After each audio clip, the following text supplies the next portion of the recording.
सुनने के लिए ऑल इंडिया कांग्रेस कमेटी के महासचिव, युवा दिलों की धड़कन, जन जन के प्रिय लाडले माननीय सचिन पायलट जी।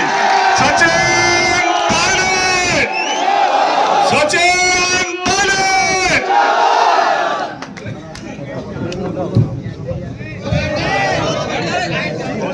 दौसा उपचुनाव विधानसभा में कांग्रेस पार्टी के हमारे लोकप्रिय उम्मीदवार डीसी बैरवा जी, हमारी एआईसीसी की जो प्रभारी हैं राजस्थान की, संघर्षशील हमारी बहन पूनम पासवान जी, हमारे लोकसभा के सांसद मराई मीणा जी और रामलाल कोट साहब। कोट साहब भी बहुत लंबे अरसे से अध्यक्ष हैं। मैं पूछ रहा था कितने साल हो गए, राम जी लाल को पद छोड़ने को तैयार नहीं है, कितने सालों से अध्यक्ष हैं। मुझे भी चुनाव लड़वा दिया, मुरारी जी को लड़वा दिया, अब डीसी जी को लड़वा रहे हैं।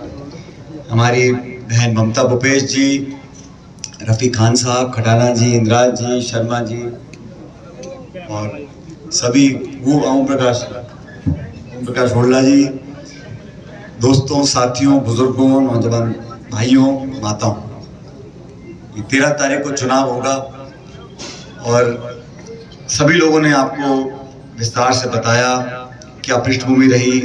आज उपचुनाव में उम्मीदवार हैं, हमारी पार्टी के हैं, भाजपा के हैं, बाकी 2, 4, 5 और लोग चुनाव लड़ रहे हैं। लेकिन ये चुनाव महत्वपूर्ण है क्योंकि इस चुनाव पर पूरे देश और प्रदेश की नज़र है। और उपचुनाव होते भी इसलिए हैं क्योंकि महत्वपूर्ण, क्योंकि सरकार दूसरी पार्टी की है। अब 4 साल तक राज बीजेपी का रहेगा, लेकिन इस उपचुनाव में अगर हम जिन लोगों को सत्ता दिए थे साल भर पहले, उन लोगों की जवाबदेही तय करनी है। आज जो किसान पर संकट है, खाद का, डीएपी का, बिजली का, बीज का, हम सब जानते हैं, फसल का टाइम है, हम सब जानते हैं किन दिक्कतों का सामना हमारे किसानों को करना पड़ता है।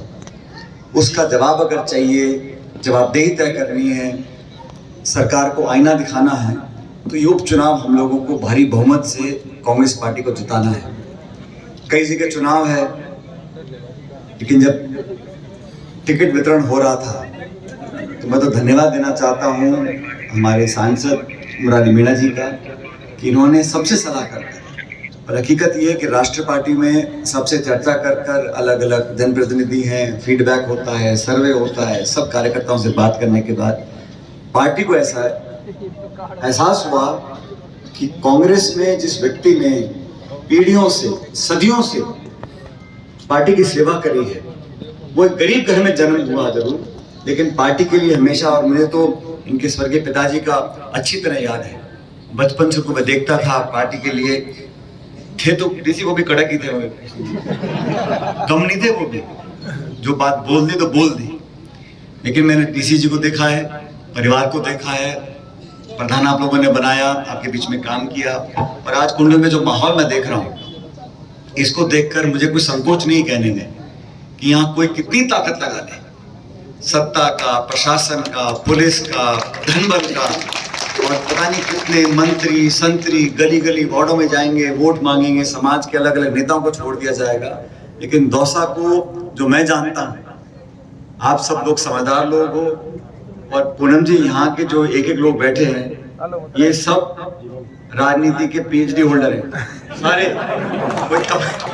इनमें से जितने मंच पर हैं उससे अधिक ये हैं, सारे के सारे डबल पीएचडी। इनको पूरा गुड़ा भाग राजनीति, किसका हल्का सा धोती खींचनी है, किसको धक्का देना है, किसको पद पे बिठाना है, किसको पद पे बिठा के भी पकड़ के रखना है, किसको ताकत देनी है, किसको भविष्य का रखना है, किसको वर्तमान में, पूरा तराजू तामा झामा पूरा ही कुंडल के लोग अच्छी तरह जानते हैं।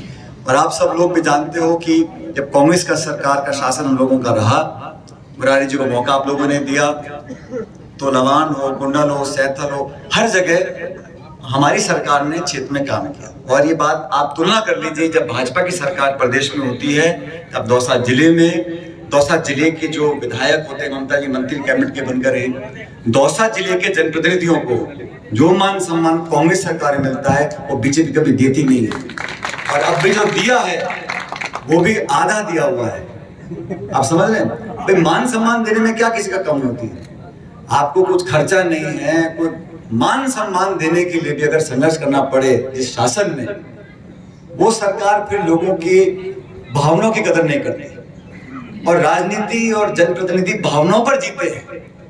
पद पोस्ट तो आते जाते रहते हैं, कोई बर्खास्त कर दे, कोई इस्तीफा दे दे, कोई हट जाए, कोई भाग जाए, पदों की कोई गिनती नहीं है।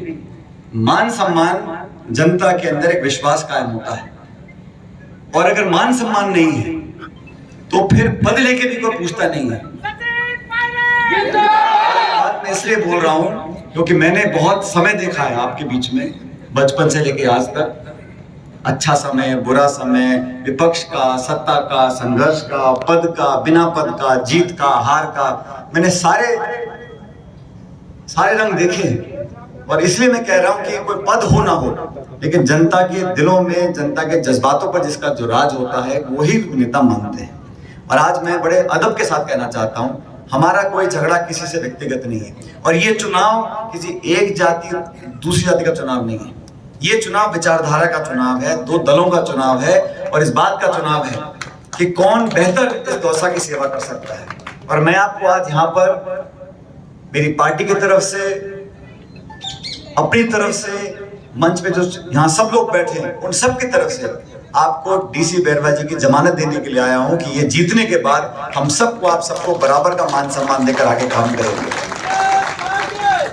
पूनम जी, जब टिकट वितरण हो गया तो डीसी को बहुत पहले जानता हूं मैं, लेकिन एक बात मैं नहीं जानता था, इनका नाम दीनदयाल है, ये लिखते डीसी है। मैंने कहा भाई सी का मतलब क्या है? तो जब नाम है दीनदयाल तो मैंने कहा उसमें चंद है, चौधरी है, या कुछ तो होगा सी के नाम पे। कि साहब मेरे पिताजी मुझे डीसी बोलते थे। अब मुझे पता पड़ा, जो चुनाव प्रचार में देखो लोगों में देख रहा हूँ, और ये बात मुरारी जी बता रहे थे, मैंने कहा भाई ये डीसी का सी क्या है? क्या साहब ये करंट वाला डीसी है, डायरेक्ट करंट, जो तारों में है, जो छुएगा तो फिर झटका मजे से मिलता है। तो इसलिए एक ऐसे कार्यकर्ता को जिसने हमेशा पार्टी का साथ दिया, जो गरीब घर में पैदा हुआ, जिन्होंने कभी भी अपने दामन पर छींटे नहीं पड़ने दिए, ऐसे व्यक्ति को हम लोग अगर ताकत देते हैं तो उससे हमारे दल को, हमारी पार्टी को, हमारे नेताओं को, राहुल गांधी जी को, खड़गे जी को, हम सबको हमारे हाथों में ताकत आती है। और एक बात और मैं कहना चाहता हूँ, डीसी बैरवा जी के विधायक बनने से किसी का पद आने जाने वाला नहीं है, बल्कि हो सकता है परमानेंट और हो जाए पद। भाई 100 तरह के समीकरण होते हैं, और बीजेपी किसको रखती है, नहीं रखती है, टिकट किसको देती है, किसको पद देती है, नहीं देती, वो उनकी मर्जी है। कि मैं तो चाहता हूं कि इस क्षेत्र में जो काम मुरारी जी ने किया, मुझे मौका मिला, मैंने भी यहाँ 5 साल सेवा करी बहुत साल पहले, और प्रदेश में भी जब भी पार्टी ने जिम्मेदारी दी है, दौसा का नाम हमेशा आगे रहा, और कांग्रेस पार्टी का झंडा आपने हमेशा बुलंद किया है। मैं उसके लिए आपका हमेशा धन्यवाद देता रहूंगा, साधुवाद देता रहूंगा। लेकिन 13 तारीख को, 12 तारीख को बड़ा साया है, बहुत शादियां, तो यार मैं तो ड्यूटी में आएगा कोई जाएगा, लेकिन सबसे पहले हमको अपना मतदान करना है। जरूरी कन्यादान भी है, लेकिन 13 तारीख का जो मतदान है वो बहुत महत्वपूर्ण है। एक एक वोट की कीमत है, और 36 बिरादरी के लोग, क्योंकि पूरा जो चुनाव है वो कोई एक व्यक्ति, एक समाज नहीं लड़ सकता, सबको मिलकर लड़ना पड़ता है। और आजकल आप जानते हो हर एक बूथ की गिनती अलग अलग होती है, और तो पता नहीं 2 साल बाद परिसीमन हो जाएगा, चर्चा पढ़ता हूँ अखबार में, कब क्या हो। ये सीट पहले आरक्षित नहीं थी, हम लोग चुनाव लड़ते थे यहाँ से लोकसभा के, लेकिन अब परिसीमन हो गया, समीकरण बदल गए। लेकिन यहाँ का लगाव, यहाँ का जुड़ाव, आप लोगों का स्नेह हमेशा मेरे ऊपर एक बहुत बड़ा एक ताकत और सम्मत देने का मेरे को काम करता है। मैं आपसे निवेदन करने आया हूँ, आज मैं सुबह से इस क्षेत्र में हूँ, और जो लोगों के चेहरों पर मैं देख रहा हूँ, मुझे कहने में कि अतिशोक्ति नहीं है कि दौसा विधानसभा क्षेत्र का जो परिणाम आएगा वो मुझे लगता है ऐतिहासिक रिकॉर्ड वोटों से यहाँ से डीसी बैरवा चुनाव जीत कर जाएंगे। और जीतने के बाद, जैसा पंडित जी बोल रहे थे, पंडित जी कह रहे थे कि यहाँ आना पड़ा, पर एडवांस बुकिंग पहले कर रहे हैं। अभी तो बहुत दूर है, 4 साल बाद चुनाव होगा, लेकिन भविष्य को हमें देखना पड़ेगा। और यहाँ पर हम जानते हैं जो जिस तरह का काम ये सरकार बीजेपी की कर रही है, इनका भी यहाँ जाना तय है 4 साल के बाद। दोबारा सरकार कांग्रेस पार्टी की बनेगी 4 साल बाद, मैं बता रहा हूँ आपको, लेकिन उसका हम लोगों को आज नींव रखनी है। दौसा से हम चुनाव जीत कर जाएंगे, सारे उपचुनाव जीत कर जाएंगे, तो कांग्रेस पार्टी का एक परचम फहराएगा और हम सब लोगों को ताकत मिलेगी। मैं अब सभी साथियों से निवेदन करता हूं कि 13 तारीख को 2 नंबर पर डीसी जी का नाम है, हाथ का बटन दबाकर भारी बहुमत से बैरवा जी को अपना विधायक बनाकर भेजो, ताकि अपने साथ विधानसभा में बिठा के रखूं और आपको काम करने के लिए, आपकी वकालत करने के लिए एक डीसी बैरवा मिलेंगे, एक मैं मिलूंगा आपको आपके क्षेत्र के लिए। और रफीक खान जी बैठे हमारे विधायक, वो कह रहे रफीक खान जी भाई ये सारे लोग तो मेरे घर आते चाय पीने के लिए जयपुर में, आपके बंगले का भी नियंत्रण दे रहा हूँ लोगों को भाई। रफीक खान साहब का भी घर खुला है, जब भी आप लोग जाओ चाय पीने के लिए जयपुर में, सबको चाय का न्योता। लेकिन सब लोग जाने से पहले दोनों हाथ खड़े करो और मेरे साथ कांग्रेस पार्टी का जयकारा लगाना है। कांग्रेस पार्टी पीछे वाले नहीं बोले, वो खड़े। कांग्रेस पार्टी। और ये जयपुर वालों को सुनना चाहिए कि एक कुंडल से आवाज आई है कांग्रेस की। कांग्रेस पार्टी। धन्यवाद। राम राम साहब।